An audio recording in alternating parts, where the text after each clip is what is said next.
Hello viewers, हम लोगों ने इससे पहले पार्ट्स ऑफ स्पीच पढ़े थे। देखिए, हमें ग्रामर पोर्शन के साथ यानी हेल्पिंग वर्ब के साथ साथ कुछ ग्रामर की और भी चीज़ें जो बहुत इंपॉर्टेंट है उनको भी साथ लेके चलनी है। तो हम मॉडल्स का इस्तेमाल तो कर रहे हैं, हेल्पिंग वर्ब का इस्तेमाल तो आपको करा रहे हैं, साथ में जो कुछ इंपॉर्टेंट पोर्शन है उसको भी लेके चल रहे हैं। तो हमने इससे पहले आपको पार्ट्स ऑफ स्पीच बताया था, उसमें बताया था कि पार्ट्स ऑफ स्पीच 8 होते हैं: noun, pronoun, adjective, verb, adverb, preposition, conjunction, interjection. और अगर उस आर्टिकल को भी इस्तेमाल कर लें, आर्टिकल को भी शामिल कर लें तो पार्ट्स ऑफ स्पीच 9 होते हैं, लेकिन ज़्यादातर 8 ही माने जाते हैं। तो उस पार्ट्स ऑफ स्पीच का हमने पहला भाग नाउन बताया था और नाउन के काइंड्स बताया था। आज हम आपको प्रोनाउन बताएंगे। तो आइए सबसे पहले प्रोनाउन की परिभाषा समझते हैं कि प्रोनाउन कहते किसे हैं। तो आइए हम आज की वीडियो प्रोनाउन की परिभाषा से शुरू करते हैं। तो प्रोनाउन मीन्स हिंदी में कहते हैं सर्वनाम। और इसका मतलब क्या होता है? जो शब्द नाउन के बदले में बोले जाएं उन्हें प्रोनाउन कहते हैं। बहुत सिंपल सा उदाहरण है, there is no need of getting any difficulty in this. तो जो शब्द नाउन के बदले में बोले जाते हैं, इसकी परिभाषा होगी जो शब्द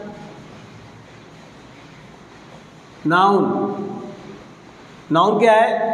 आरिफ, आसिफ, खालिद, रमेश, महेश, बनारस, कानपुर, कापी, किताब, टोपी, पंखा, जितने से सब नाउन हैं। तो जो शब्द नाउन के बदले में बोले जाते हैं, जो शब्द नाउन के बदले में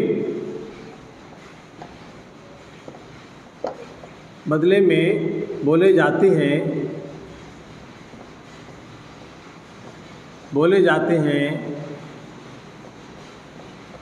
उन्हें प्रोनाउन कहते हैं। उन्हें प्रोनाउन कहते हैं। हिंदी में उसको सर्वनाम कहते हैं। उन्हें प्रोनाउन कहते हैं। जैसे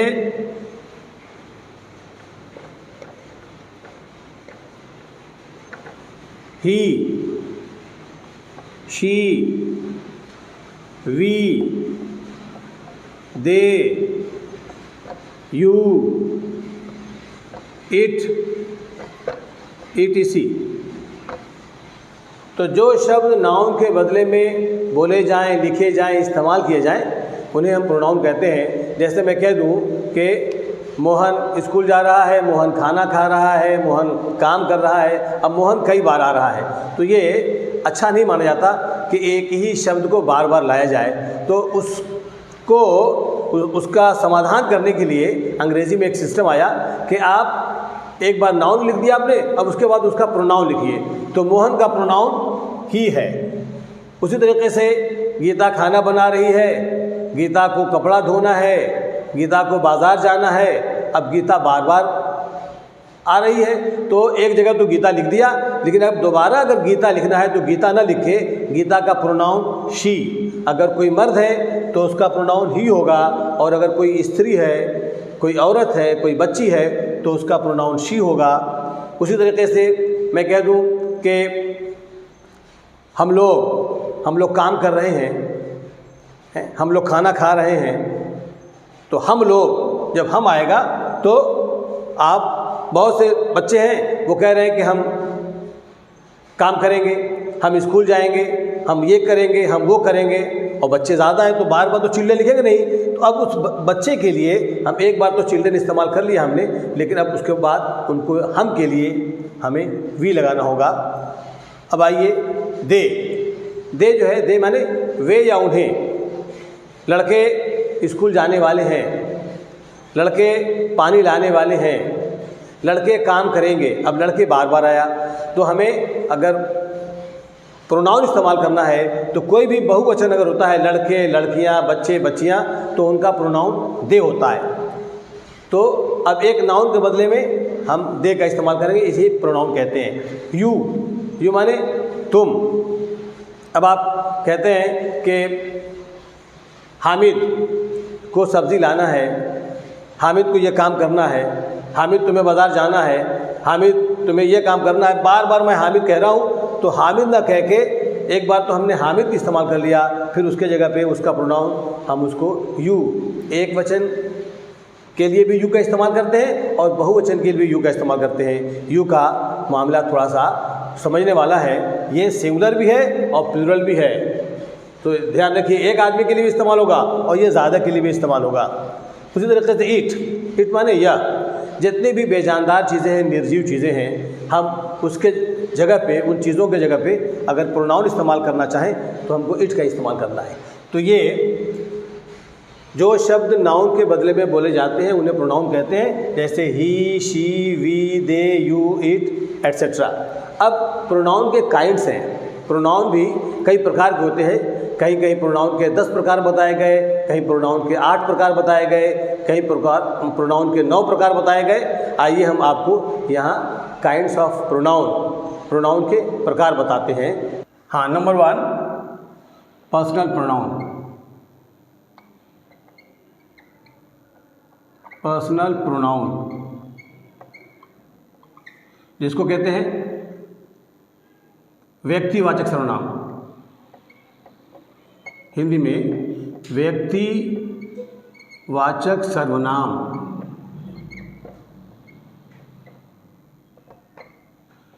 व्यक्तिवाचक सर्वनाम यानी पर्सनल प्रोनाउन जो है वो, इसके 3 काइंड्स हैं, तो इनको भी अलग अलग समझ लेते हैं। तो इसमें नंबर 1 है ए, सब्जेक्टिव प्रोनाउन।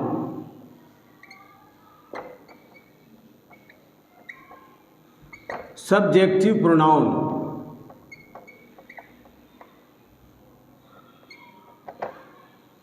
तो जो प्रोनाउन सब्जेक्ट के रूप में इस्तेमाल होता है उसे सब्जेक्टिव प्रोनाउन कहते हैं। यहाँ पे मैं लिखता हूँ, जो प्रोनाउन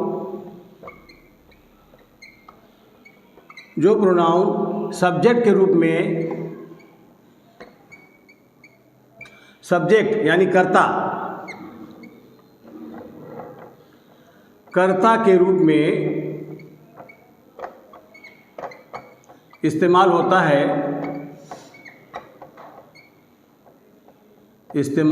है, उसे सब्जेक्टिव प्रोनाउन कहते हैं, उसे सब्जेक्टिव प्रोनाउन कहते हैं, प्रोनाउन कहते हैं।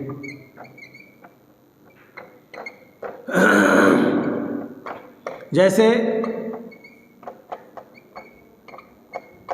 आई, we, our, I we, he, she, they, it, ये सब सब्जेक्टिव प्रोनाउन हैं। ये सब सब्जेक्ट के जगह पे इस्तेमाल होंगे। जैसे आप कह दें कि मैं काम कर रहा हूँ, आई एम डूइंग वर्क, तो आई क्या है? सब्जेक्ट है। वी माने हम लोग खाना खाएंगे, वी शैल ईट फूड, ये वी क्या है? सब्जेक्ट है। ही वह काम करने वाला था, he was about to do work, या वो काम करने वाला है, he is about to do work, he क्या है? सब्जेक्ट है। तो जो प्रोनाउन सब्जेक्ट के स्थान पे इस्तेमाल होते हैं उन्हें सब्जेक्टिव प्रोनाउन कहते हैं, और ये पर्सनल प्रोनाउन का पहला हिस्सा है। पर्सनल प्रोनाउन के 3 भाग हैं। नंबर 1 सब्जेक्टिव प्रोनाउन, जिसको हम लोगों ने पढ़ लिया। Number 2 B possessive pronoun, POSSESSIVE,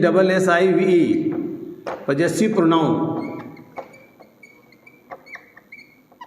ये भी पर्सनल प्रोनाउन का ही दूसरा हिस्सा है। इसमें हमेशा जो है अधिकार की बात आएगी। जैसे तो अब मैं लिखता हूँ कि जो प्रोनाउन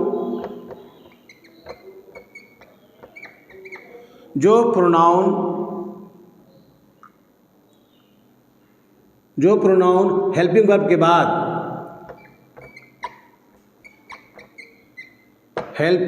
के बाद आता है और जिसके बाद और जिसके साथ कोई नाउन नहीं लगा होता है, नाउन नहीं लगा होता है, लगा होता है, उसे पजेसिव प्रोनाउन कहते हैं। पजेसिव प्रोनाउन कहते हैं।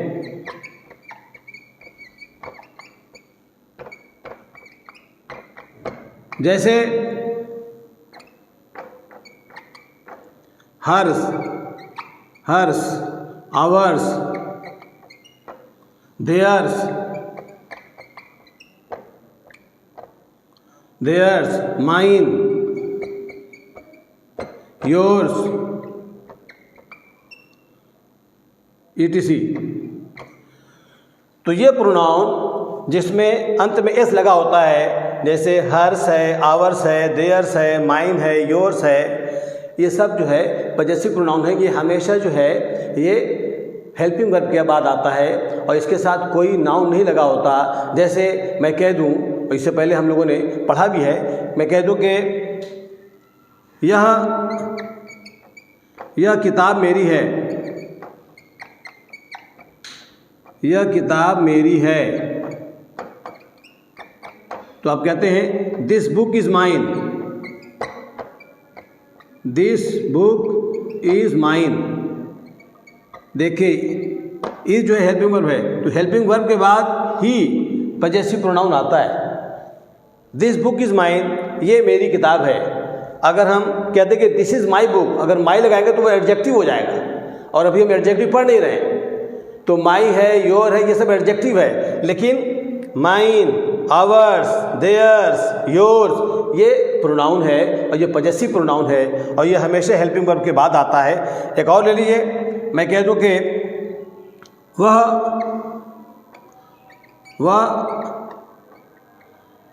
वह हमारा भाई है, वह भाई हमारा है, वह भाई हमारा है।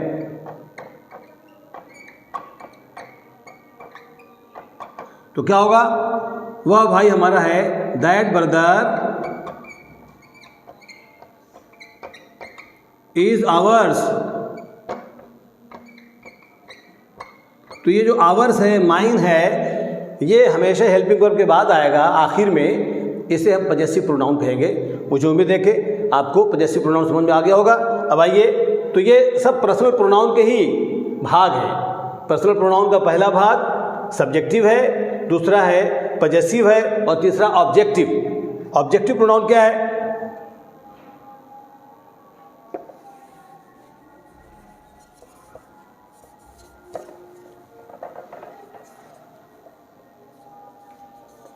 Objective pronoun A B C, ये तीनों पर्सनल प्रोनाउन के ही अंग हैं। ऑब्जेक्टिव प्रोनाउन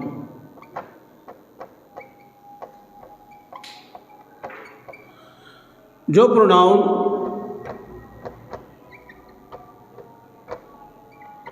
प्रोनाउन ऑब्जेक्ट, जो प्रोनाउन वर्ब के बाद आता है, वर्ब के बाद लिखा जाता है, वर्ब के बाद लिखा जाए या बोला जाए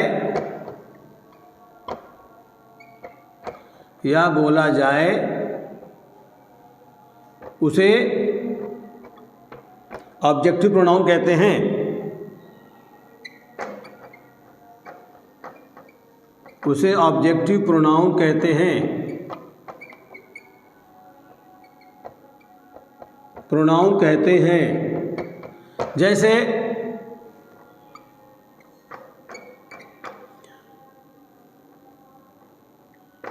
मैं उसे पसंद करता हूँ, पसंद करता हूँ। तो क्या हो जाएगा, I like him, I like him. ये हिम क्या है, ये ऑब्जेक्ट है, ये ऑब्जेक्टिव प्रोनाउन है, ये हमेशा वर्ब के बाद आता है। तो जो प्रोनाउन वर्ब के बाद लिखा जाए या बोला जाए उसे ऑब्जेक्टिव प्रोनाउन कहते हैं। जैसे आप चाहें जैसे, तो जैसे मैं कह दूं कि जैसे me us them you etc, me us them you etc। अब उसको आप सेंटेंस में इस्तेमाल करके देख लें। मैं उसे पसंद करता हूँ, आई लाइक हिम, तो ये लाइक वर्ब है और लाइक के बाद जो हिम आया हुआ है ये ऑब्जेक्टिव केस है। या माँ हमें बुलाती है, माँ हमें बुलाती है, मदर कॉल्स अस, माँ हमें बुलाती है, माँ हमें बुलाती है। तो क्या हो जाएगा, मदर कॉल्स अस। ये अस क्या है, ऑब्जेक्ट है। तो जो प्रोनाउन वर्ब के बाद इस्तेमाल किया जाए उसे ऑब्जेक्टिव प्रोनाउन कहते हैं। जैसे मी है, अस है, देम है, यू है, तो ये ऑब्जेक्टिव प्रोनाउन हुआ। तो पर्सनल प्रोनाउन के तीन भाग। पहला सब्जेक्टिव प्रोनाउन, वो प्रोनाउन जो सब्जेक्ट के रूप में इस्तेमाल किया जाए वाक्य के एकदम शुरू में, आई, ही, शी, यू, दे, ये सब्जेक्टिव प्रोनाउन होगा। उसके बाद इसी का दूसरा भाग है पजेसिव प्रोनाउन, जो प्रोनाउन हमेशा हेल्पिंग वर्ब के बाद इस्तेमाल हो और उस प्रोनाउन के बाद कोई नाउन इस्तेमाल न हो, जैसे आवर्स, माइन, योर्स, देयर्स, तो उसे पजेसिव प्रोनाउन कहते हैं। और नंबर 3 है, इसी पर्सनल प्रोनाउन का भाग है ऑब्जेक्टिव प्रोनाउन। ऑब्जेक्टिव प्रोनाउन हमेशा वर्ब या हेल्पिंग वर्ब के बाद आएगा और इसके बाद कोई नाउन, इसके बाद भी कोई नाउन नहीं आएगा। जैसे माँ मुझे बुला रही है, मदर इज़ कॉलिंग मी, ये मी जो है ऑब्जेक्टिव केस है। बच्चे हमें बुला रहे थे, चिल्ड्रन वेयर कॉलिंग अस, ये अस क्या है, ये भी ऑब्जेक्ट है। मैं उन्हें दावत दूंगा, आई विल इनवाइट देम, तो देम क्या है, ये भी ऑब्जेक्ट है। तो जो प्रोनाउन ऑब्जेक्ट के स्थान पे इस्तेमाल किया जाए उसे ऑब्जेक्टिव प्रोनाउन कहते हैं। तो अभी तो हमने ये पहला प्रोनाउन आपको बताया, पर्सनल प्रोनाउन। पर्सनल प्रोनाउन के 3 भाग, subjective pronoun, possessive pronoun, objective pronoun. अब आइए दूसरे प्रोनाउन को लेते हैं। Number 2, interrogative pronoun. Interrogative pronoun Hindi में कहते हैं प्रश्नवाचक सर्वनाम। प्रश्नवाचक सर्वनाम, इसकी डेफिनेशन, जो जिस प्रोनाउन से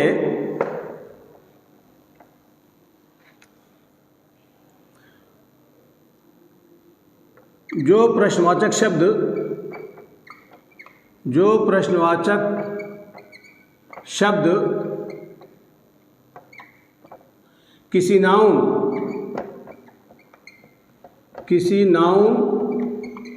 या प्रोनाउन, जो प्रश्नवाचक शब्द किसी नाउन या प्रोनाउन के लिए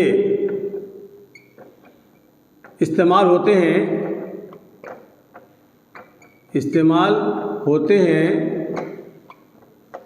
उन्हें इंट्रोगेटिव प्रोनाउन कहते हैं। उन्हें इंट्रोगेटिव प्रोनाउन कहते हैं, प्रोनाउन कहते हैं।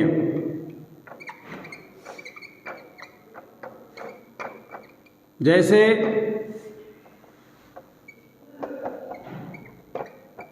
who, which, whose, whom, etc.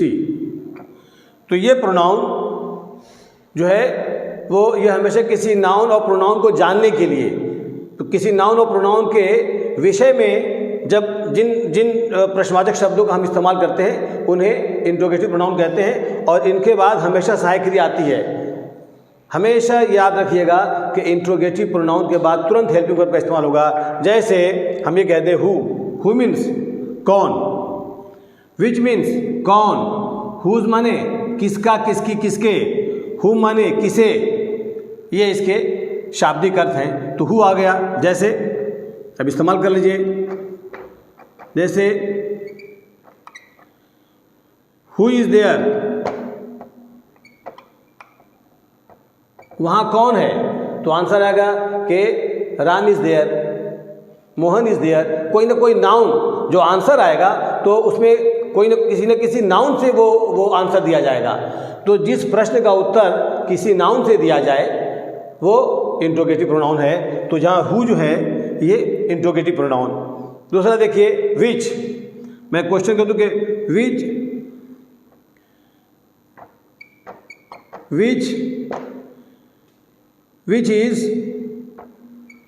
Which is your book, which is your book, तुम्हारी किताब कौन है, तो मैं कह दूं कि दिस इज़ माई बुक। इसका आंसर दे दूं this is my book, this is my book, ये मेरी किताब है। तो ये दिस क्या हुआ, ये जो है ये प्रोनाउन है। तो किसी नाउन या प्रोनाउन के लिए जो प्रश्न किया जाए उसको इंट्रोगेटिव प्रोनाउन कहते हैं। तो ये दिस को जानने के लिए किया जा रहा है, इसलिए ये इंट्रोगेटिव प्रोनाउन है। हु इज़ देयर, मैं इसका आंसर दे दूं कि Ram is there, Ram is there. तो वहाँ कौन है, वहाँ राम है। तो यहाँ नाउन के बारे में प्रश्न हुआ, यहाँ भी आपका ये प्रोनाउन के बारे में विषय प्रश्न हुआ। तो जिन शब्दों से नाउन और प्रोनाउन के बारे में प्रश्न किया जाए उन शब्दों को इंट्रोगेटिव प्रोनाउन कहते हैं। आइए नंबर 3, रिफ्लेक्सिव प्रोनाउन।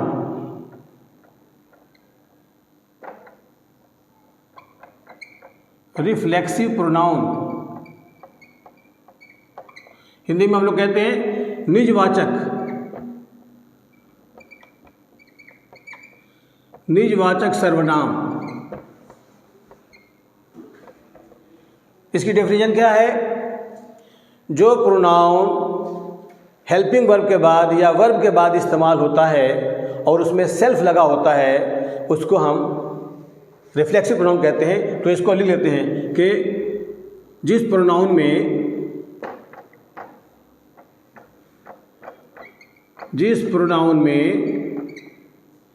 प्रोनाउन के आखिर में सेल्फ लगा होता है, सेल्फ लगा होता है और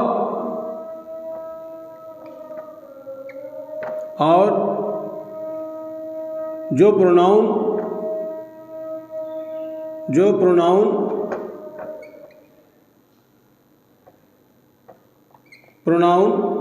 हेल्पिंग वर्ब या वर्ब के बाद आता है, हेल्पिंग वर्ब या वर्ब के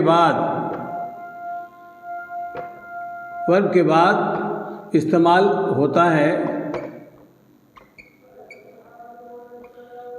होता है, उन्हें रिफ्लेक्सिव प्रोनाउन कहते हैं। रिफ्लेक्सिव प्रोनाउन कहते हैं।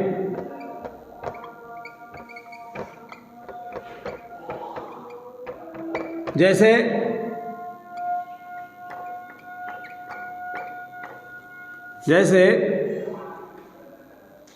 I will do the work myself। मैं काम खुद करूँगा। ये माई सेल्फ क्या हुआ, ये आपका रिफ्लेक्सिव प्रोनाउन है, और रिफ्लेक्सिव प्रोनाउन हमेशा वर्ब के बाद आएगा, लास्ट में आएगा।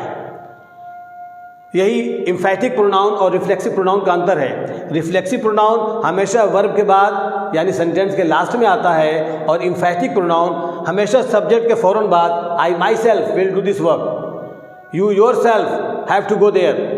तो जब सब्जेक्ट के बाद myself, yourself, ourself आएगा तो वो एम्फैटिक प्रोनाउन कहलाएगा, और जब वर्ब के बाद myself, your self, her self ऐसे शब्द आएंगे तो वो रिफ्लेक्सिव प्रोनाउन कहलाएंगे। तो हमेशा रिफ्लेक्सिव प्रोनाउन जो है वर्ब के बाद या हेल्पिंग वर्ब के बाद आता है। तो I will do the work my self. एक और ले लीजिए, she is cooking food her self, वह खाना खुद पका रही है। ये खुद क्या है, हर सेल्फ क्या है, ये रिफ्लेक्सिव प्रोनाउन है और ये ऑब्जेक्ट के बाद आ रहा है। तो हमेशा जब ये माई सेल्फ, योर सेल्फ ये वर्ब के बाद या ऑब्जेक्ट के बाद आता है, सेंटेंस के आखिर में आता है, तो उसे रिफ्लेक्सिव प्रोनाउन कहते हैं। तो रिफ्लेक्सिव प्रोनाउन को मैंने डिफाइन कर दिया एग्जाम्पल के साथ। अब हम चौथा प्रोनाउन एम्फैटिक प्रोनाउन पढ़ते हैं। एम्फैटिक प्रोनाउन को हिंदी में कहते हैं दृढ़ता सूचक सर्वनाम। तो इसकी डेफिनेशन होगी,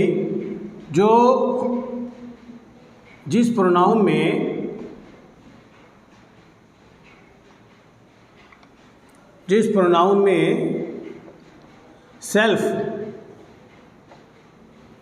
लगा होता है, लगा हो, और सेल्फ वाला प्रोनाउन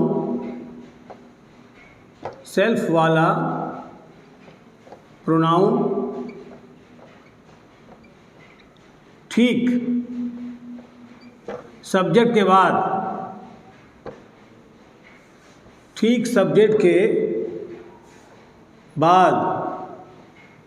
इस्तेमाल किया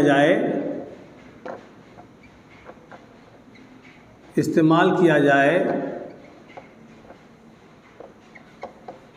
तो उस प्रोनाउन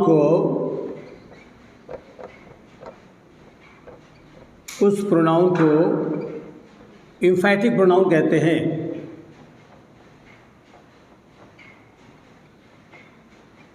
एम्फैटिक प्रोनाउन कहते हैं। जैसे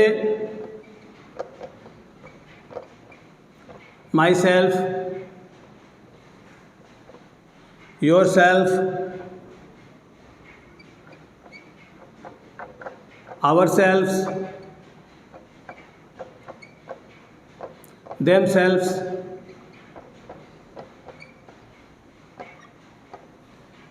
हर सेल्फ, एटसेट्रा। तो जिस प्रोनाउन में सेल्फ लगा हो, myself, yourself, ourself, themselves, herself, उसे और ये प्रोनाउन ठीक सब्जेक्ट के बाद इस्तेमाल हो तो ये एम्फैटिक प्रोनाउन कहलाएगा। और यही प्रोनाउन हम रिफ्लेक्सिव प्रोनाउन में भी इस्तेमाल कर चुके हैं, लेकिन ये प्रोनाउन ठीक या तो वर्ब के बाद आएगा या ऑब्जेक्ट के बाद आएगा, यानी सेंटेंस के आखिर में आएगा। रिफ्लेक्सिव प्रोनाउन में ये सारे pronoun my self, your self ये वर्ब या ऑब्जेक्ट के बाद आते हैं, जबकि एम्फैटिक प्रोनाउन में ये ठीक सब्जेक्ट के बाद आते हैं। जैसे मैं खुद ही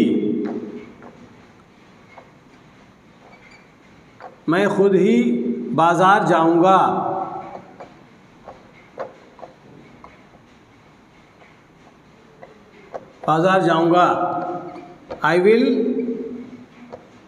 I myself will go to market. आई के बाद ये माई सेल्फ आया, और रिफ्लेक्सिव में ये माई सेल्फ आता था, I will do the work my self आता था वहाँ भी, लेकिन ऑब्जेक्ट के बाद आता था, सेंटेंस के आखिर में आता था। और इसमें myself, yourself, ourself, ये ठीक सब्जेक्ट के बाद आएगा और इस पर ज़्यादा फोकस किया जाएगा, इस पर ज़्यादा जोर डाला जाता है, इम्फेटिक, इस पर दृढ़ता व्यक्त की जाती है। तो जब myself, yourself, ourself को ठीक सब्जेक्ट के बाद इस्तेमाल किया जाए तो वो उस प्रोनाउन को हम इम्फेटिक प्रोनाउन कहते हैं। जैसे मैं बाज़ार खुद जाऊंगा, I myself will go to market, या हम खाना खुद बना सकते हैं, हम खाना खुद ही, इसमें ही लगा रहता है, ही शब्द जरूर आएगा, हम खाना खुद ही बना सकते हैं। वी ourselves, ये वो हम खुद ही, we ourselves can cook food, we ourselves can cook food। तो जब ourself, myself, yourself ठीक सब्जेक्ट के बाद इस्तेमाल किया जाए तो उस प्रोनाउन को इम्फेटिक प्रोनाउन कहते हैं। अब आइए प्रोनाउन नंबर 5 हम पढ़ते हैं और उसको उदाहरण के साथ समझाते हैं। तो प्रोनाउन नंबर 5 जिसे डिमॉन्स्ट्रेटिव प्रोनाउन कहते हैं। डिमॉन्स्ट्रेटिव प्रोनाउन को हिंदी में संकेतवाचक सर्वनाम, यानी वो प्रोनाउन जो हमें किसी चीज़ की तरफ, किसी आदमी की तरफ, किसी स्थान की तरफ संकेत करते हैं, इशारा करते हैं, उस प्रोनाउन को हम डिमॉन्स्ट्रेटिव प्रोनाउन कहते हैं। जैसे दिस इज़ ए मैन, ये आदमी है, यानी आदमी की तरफ इशारा हो रहा है। दैट इज़ ए बॉय, वो लड़का है, यानी लड़के की तरफ इशारा होता है। तो जो प्रोनाउन, इसको डिफाइन कर लिया जाए, जो प्रोनाउन किसी व्यक्ति या वस्तु, किसी व्यक्ति, वस्तु या स्थान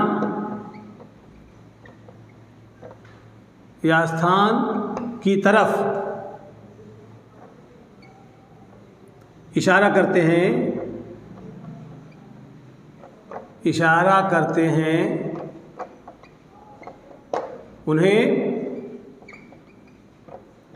डिमॉन्स्ट्रेटिव प्रोनाउन कहते हैं। डिमॉन्स्ट्रेटिव प्रोनाउन कहते हैं।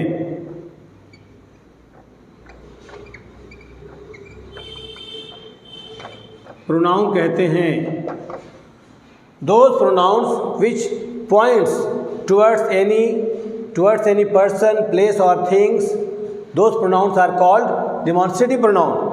जैसे this,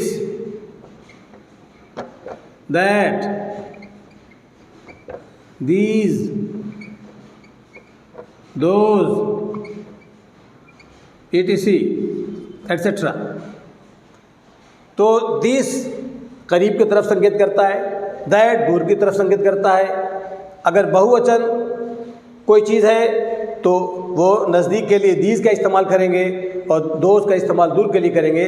तो ये दिस, दैट, ये किसी व्यक्ति, वस्तु, स्थान की तरफ संकेत करते हैं। तो जो प्रोनाउन किसी वस्तु, स्थान या व्यक्ति की तरफ संकेत करें, ऐसे प्रोनाउन को हम डिमॉन्स्ट्रेटिव प्रोनाउन कहते हैं। आइए एग्जाम्पल के जरिए समझ लेते हैं। जैसे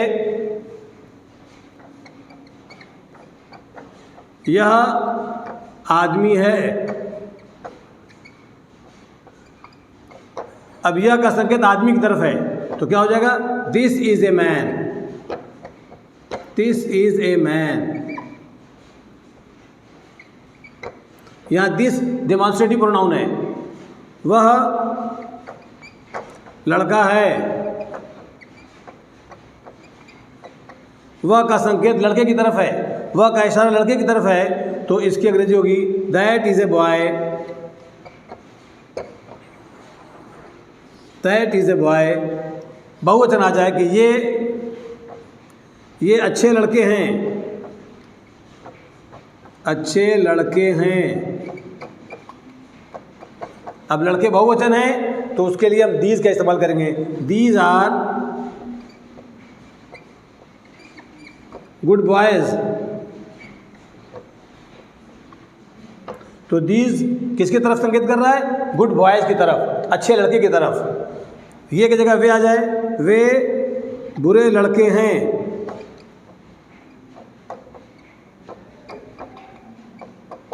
वे का संकेत बुरे लड़के की तरफ है, तो इसकी अंग्रेजी होगी those are bad boys, those are bad boys. और व्यूअर्स एक बात का बिल्कुल ध्यान रखेंगे कि दिस, दैट, दीज और दोज के बाद हमेशा हेल्पिंग वर्ब आएगी।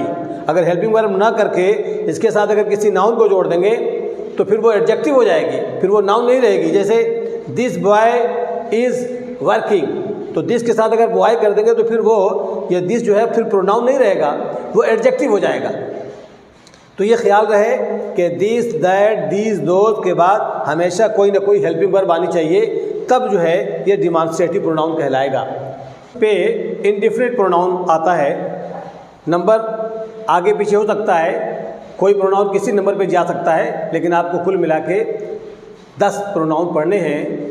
तो हम लोग छठवां प्रोनाउन पढ़ें, इंडिफिनिट प्रोनाउन, अनिश्चयवाचक सर्वनाम। वो सर्वनाम जिससे निश्चित व्यक्ति का पता न चले उसको अनिश्चयवाचक सर्वनाम कहते हैं। तो इसकी डेफिनेशन लिख लीजिए। वो प्रोनाउन या जिस प्रोनाउन से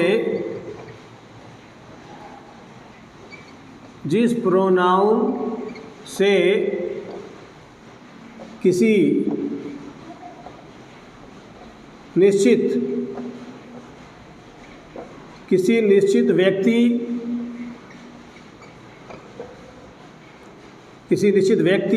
वस्तु या स्थान का पता न चले उसे इंडिफिनिट प्रोनाउन कहते हैं।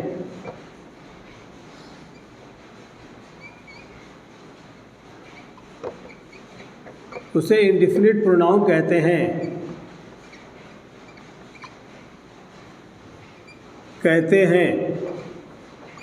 जैसे any, some, someone, somebody,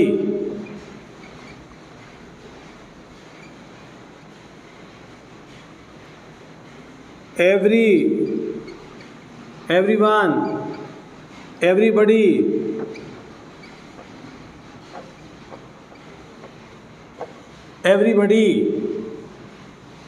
etc।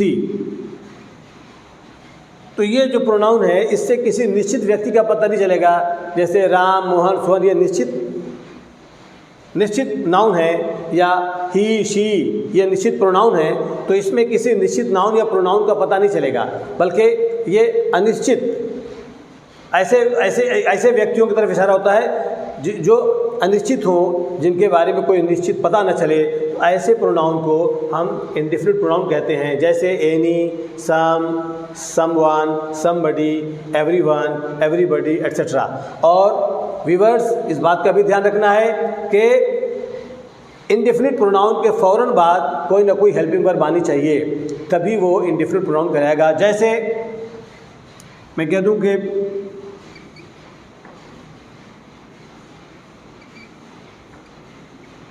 कोई भी यहाँ रह सकता है।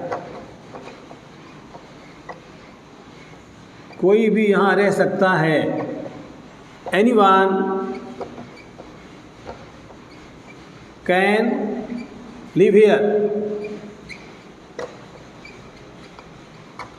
Anyone, कोई भी, किसी निश्चित व्यक्ति को नहीं कहा गया, कोई भी।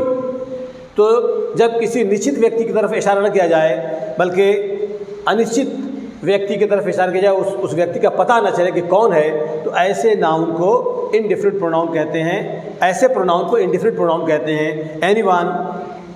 एनीवन कैन लिव हियर, या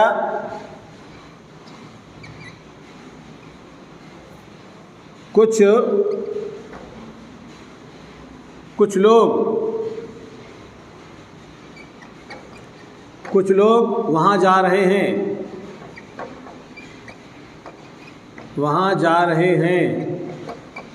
Some people are going there।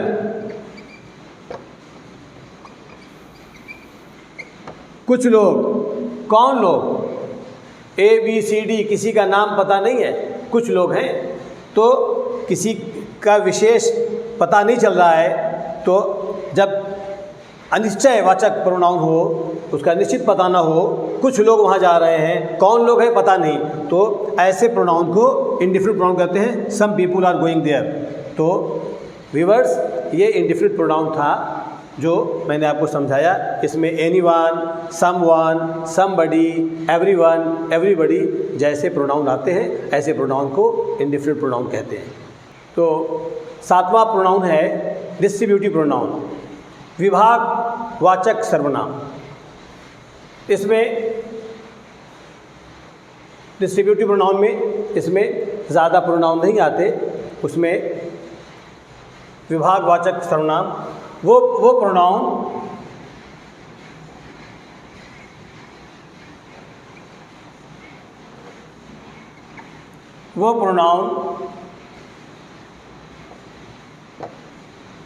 जिससे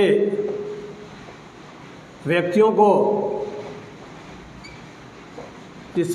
को अलग किया जाता है,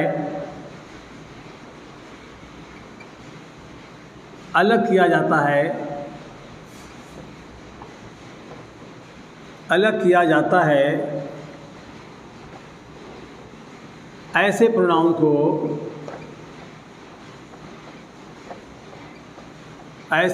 को डिस्ट्रीब्यूटिव प्रोनाउन कहते हैं। डिस्ट्रीब्यूटिव प्रोनाउन कहते हैं। जैसे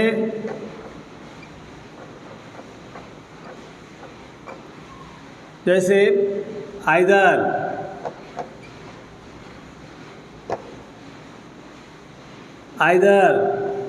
neither, each, either, neither, each, etc। जैसे मैं कह दूं कि तो आइदर और नाइदर ये हमेशा दो व्यक्तियों के लिए इस्तेमाल होते हैं। तो अगर सकारात्मक में, पॉजिटिव सेंटेंस में दो के लिए इस्तेमाल करना है तो आइदर का इस्तेमाल करेंगे, और निगेटिव सेंटेंस में अगर किसी दो के लिए इस्तेमाल करना है तो नाइदर का इस्तेमाल करेंगे। और ईच भी दो के लिए इस्तेमाल होता है। एवरी, ईच है, ये भी दो के लिए इस्तेमाल होगा। तो आइए इसको एग्जाम्पल के जरिए समझते हैं। मैं कह दूं कि दोनों में से हर लड़का मेहनती है। अब एक एक लड़के को मैं अलग कर रहा हूँ, दो लड़के हैं, दोनों को अलग अलग करके उनकी क्वालिटी हम बता रहे हैं, तो इसको कहते हैं डिस्ट्रीब्यूटिव प्रोनाउन। दोनों में से हर एक लड़का मेहनती है, तो दोनों में से हर एक लड़का की मेहनती हो गया। Either of the boys, either of the two boys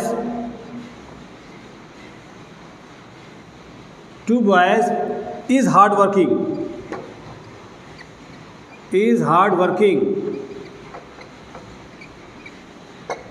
अब आपने समझा होगा कि जब either of the two boys है तो हम इज क्यों लगा रहे हैं। मसला ये है कि जब सेंटेंस की शुरुआत आइदर से होगी तो वो एक वचन ही के लिए इस्तेमाल किया जाएगा, भले उसके बाद बॉयज़ हो, गर्ल्स हो, उसके साथ बहुवचन की बात लगी हो, लेकिन either, neither, each, any, every, इससे अगर वाक्य शुरू हो रहा है तो हमेशा हमेशा सिंगुलर नंबर की हेल्पिंग वर्ब लगेगी, एक वचन की सहायक क्रिया लगेगी, बहुवचन की सहायक क्रिया नहीं लगती है। तो either of the two boys is hard working, दोनों में से हर लड़का मेहनती है। ये हो गया पॉजिटिव सेंटेंस में। अब हम नाइदर का इस्तेमाल कर दें कि दोनों में से कोई लड़का मेहनती नहीं है, तो नाइदर का इस्तेमाल हो जाएगा neither of the two boys is hard working. तो ये सकारात्मक है, पॉजिटिव सेंटेंस में है। हम इसको निगेटिव में लेते हैं कि दोनों में से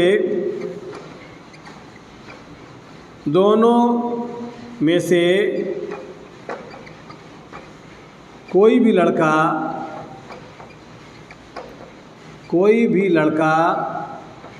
मेहनती नहीं है। तो दोनों में से कोई भी लड़का, इसकी अंग्रेजी हो गई neither of the two boys, और उसके बाद इज़ लगाएंगे।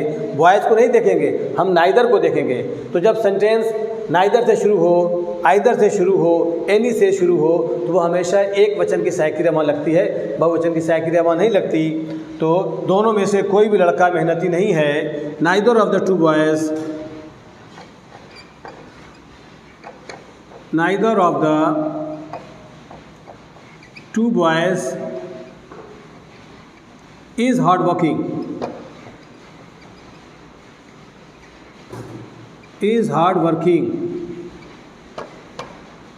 और नाइदर के साथ कभी नाट का इस्तेमाल अलग से नहीं करेंगे। नाइदर में नाट का भाव मिला हुआ है, इसलिए हमें नाट लगाने की आवश्यकता नहीं है। Neither of the two boys is hard working, तो ये हमारा डिस्ट्रीब्यूटिव प्रोनाउन हुआ, जिसमें either, neither, each, every, any, ये सब प्रोनाउन आते हैं।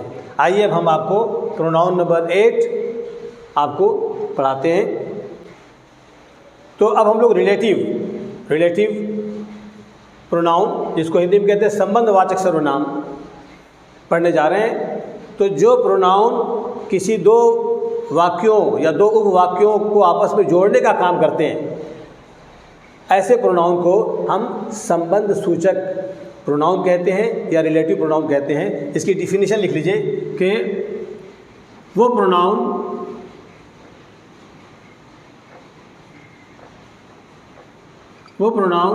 जो दो वाक्यों या उपवाक्यों को आपस में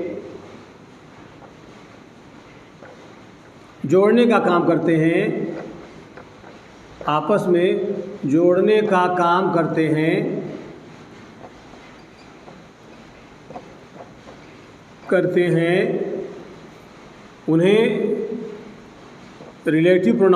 हैं, उन्हें रिलेटिव प्रोनाउन कहते हैं।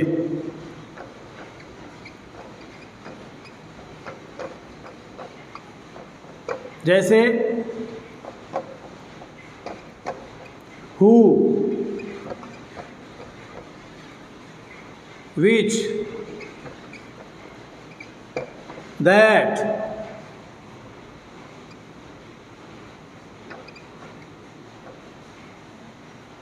who, which, that, whom, whose, etc. तो ये हु है, सॉरी हुज नहीं, ये हु मीन्स जो भी होता है और जिसने भी होता है, जिसने, जो या जिस। विच के माने भी जो या जिस। दैट के माने भी जो या जिस। हु माने जिसे या जिसको। हुज माने जिसका, जिसकी, जिसके।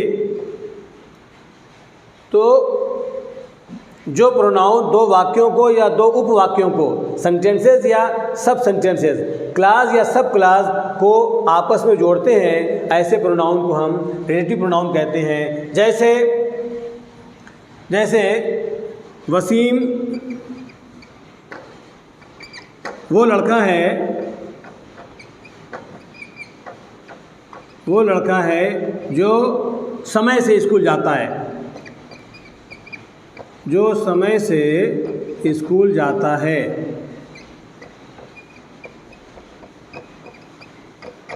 तो वसीम वो लड़का है, Wasim is a boy, Wasim is a boy, इसका मतलब वसीम वो लड़का है जो कि अंग्रेज़ी हु अगर आदमी के लिए इस्तेमाल कर रहे हैं तो हु, और वही निर्जीव और जानवरों के लिए इस्तेमाल करेंगे तो विच या दैट का इस्तेमाल करेंगे, लेकिन मनुष्य के लिए जो के लिए हमेशा हु का इस्तेमाल करते हैं। तो वसीम वो लड़का है, वसीम इज़ ए बॉय जो समय से स्कूल जाता है, who goes to school timely, who goes to school timely. तो इसमें हु क्या है? हु रिलेटिव प्रोनाउन है, ये दो वाक्यों को जोड़ रहा है। वसीम इज़ ए बॉय जो स्कूल जाता है, ये दो आपस में एक वाक्य है, एक उपवाक्य है, तो ये दो वाक्यों को आपस में जोड़ने का काम कर रहा है, इसलिए हु यहाँ रिलेटिव प्रोनाउन है। आइए हम दैट को देखते हैं। तो मैंने आपको बताया कि हु का इस्तेमाल मनुष्य के लिए करेंगे और दैट और विच का इस्तेमाल हम निर्जीव चीज़ों के लिए और पशु पक्षियों के लिए करेंगे। दैट और विच का इस्तेमाल इंसान के लिए नहीं होता, जबकि दैट के माने भी जो होता है, विच के माने भी जो होता है, लेकिन विच और दैट निर्जीव और जानवरों के लिए इस्तेमाल होगा और हु का इस्तेमाल मनुष्य के लिए होगा। आइए हम विच का भी इस्तेमाल कर लेते हैं। मेरे पास एक किताब है, मेरे पास एक किताब है जो बहुत उपयोगी है, जो बहुत उपयोगी है। तो मेरे पास एक किताब है, ये एक सेंटेंस हुआ। I have a book, I have a book. अब बुक के लिए हमें जो लगाना है, बुक निर्जीव है या सजीव है, तो बुक निर्जीव है, इसलिए इसके साथ हम जो की अंग्रेजी विच लगाएंगे। जो बहुत उपयोगी है, which is very useful, which is very useful. तो ये हमारा रिलेटिव प्रोनाउन था, जिसमें हमें ऐसे प्रोनाउन मिलते हैं जो दो वाक्यों को जोड़ने के काम आते हैं, और वो प्रोनाउन है हु है, विच है, दैट है, हुम है, हुज है, एट्सेट्रा। समय कम है और स्पेस भी कम है, वरना हम आपको सबका इस्तेमाल बताते। हमें उम्मीद है कि इन दो उदाहरण से, दो एग्जाम्पल से आपको रिलेटिव प्रोनाउन समझ में आ गया होगा। आइए अब हम प्रोनाउन नंबर रेसिप्रोकल नंबर 9 पढ़ते हैं। तो प्रोनाउन नंबर 9 रेसिप्रोकल प्रोनाउन, इसको हिंदी में कहते हैं पारस्परिक सर्वनाम। ये प्रोनाउन वो है जिसमें एक से ज़्यादा लोग एक ही काम को करते हैं, जिसमें एक ही काम एक से ज़्यादा व्यक्ति आपस में मिल के काम करें, उसे रेसिप्रोकल प्रोनाउन कहते हैं। आइए इसकी परिभाषा देख लीजिए कि वो प्रोनाउन जिस काम को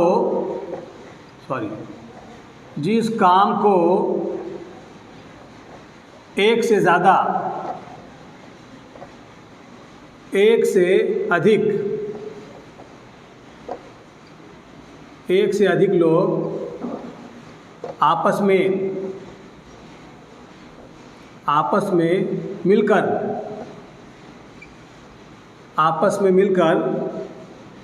जिस काम को एक से अधिक लोग आपस में मिलकर करते हैं, ऐसे प्रोनाउन को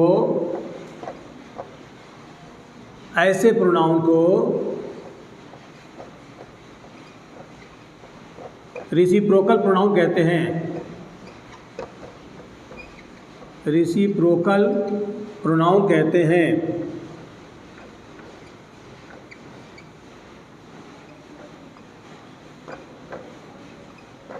ऐसे प्रोनाउन को रेसिप्रोकल प्रोनाउन कहते हैं, जैसे each other,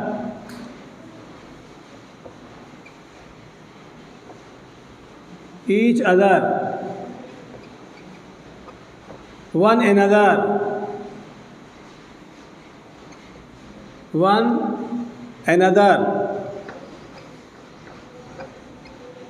one another etc. Each other means एक दूसरे से। ईच अदर की अगर अंग्रेजी ले तो ये एक दूसरे से, एक दूसरे से या एक दूसरे को, ये हमेशा दो व्यक्तियों के लिए इस्तेमाल होगा। दो व्यक्तियों के साथ। वन अनदर इसके मानी होता है एक दूसरे,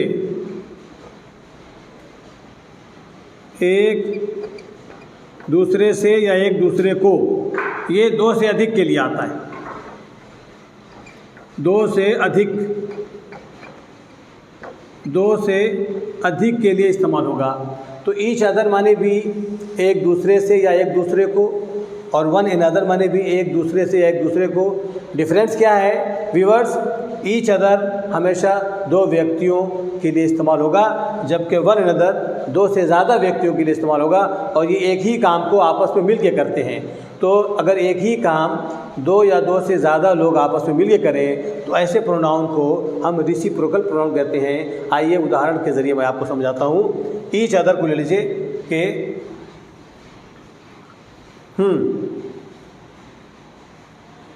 राम और श्याम आपस में बात कर रहे हैं। यहाँ राम और श्याम केवल दो व्यक्ति हैं, तो हम यहाँ ईच अदर का इस्तेमाल करेंगे। तो क्या होगा? राम और श्याम आपस में बात कर रहे हैं। Ram and Shyam are talking to each other. Ram and Shyam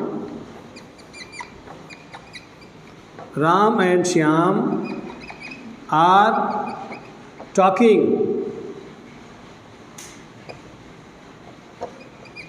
talking to each other.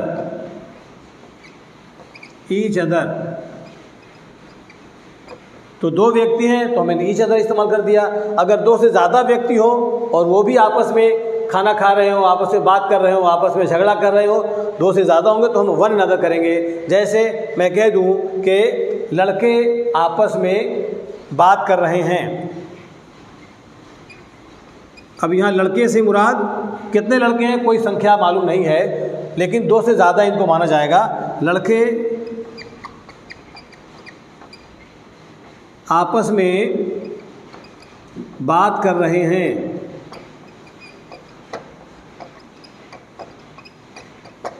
तो क्या हो जाएगा? Boys are talking to one another. Boys are talking to one another.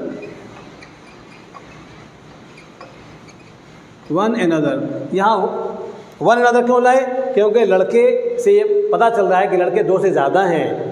तो जब दो से ज़्यादा लोग आपस में काम करें, बातचीत करें, तो वहाँ वन अनदर लगाएंगे। तो ये वन अनदर दो से ज़्यादा के लिए इस्तेमाल होगा, और ईच अदर केवल दो व्यक्ति के लिए इस्तेमाल होगा। तो ईच अदर और वन अनदर ये दोनों रेसिप्रोकल प्रोनाउन कहलाएंगे। तो हमें उम्मीद है कि आपको ये प्रोनाउन और प्रोनाउन के तमाम काइंड्स पसंद आए होंगे और समझ में आ गए होंगे। इसमें एक प्रोनाउन जो मैं छोड़ रहा हूँ उसको मैंने आपको पर्सनल प्रोनाउन के भाग के रूप में उसको अलग से मैंने समझा दिया है। पजेसिव प्रोनाउन अगर उसी को हम समझाते तो अलग से पजेसिव प्रोनाउन को नंबर 10 पे लिखते हैं, लेकिन चूँकि मैंने पर्सनल प्रोनाउन का जो 3 भाग आपको बताया उसमें पजेसिव प्रोनाउन को मैंने समझा दिया है, लिहाजा वो 10वां नंबर भी इसमें शामिल हो चुका है। इस प्रकार हमारा ये प्रोनाउन और प्रोनाउन के काइंड्स डेफिनेशन के साथ, उदाहरण के साथ मुकम्मल हुआ। और मुझे उम्मीद है कि आपको ये वीडियो ज़रूर पसंद आएगा। अगर मेरा वीडियो पसंद आए तो आप मेरे चैनल को सब्सक्राइब करें, वीडियो को लाइक करें, शेयर करें और आइकन बेल को ज़रूर दबाएं ताकि मेरे सारे नोटिफिकेशंस आप तक पहुंचते रहें। और इस शेयर के साथ मैं अपनी इस वीडियो को समाप्त करता हूं कि नशेमन पर नशेमन इस तरह तामीर करता जा, नशेमन पर नशेमन इस तरह तामीर करता जा कि बिजली गिरते गिरते आप खुद बेजार हो जाए। You have to have a very strong determination. And if you have 3 D's, devotion, determination and dedication, if you have 3 D's in your life, I am sure nobody can stop you from getting what you want to get. You can get everything, but it is a condition that you must have determination in your life, you must have devotion in your life, and you must have dedication in your life. If 3 D's are there in your life, I am sure you are going to get what you wish to get. इसके साथ मैं आज की video ख़त्म करता हूँ।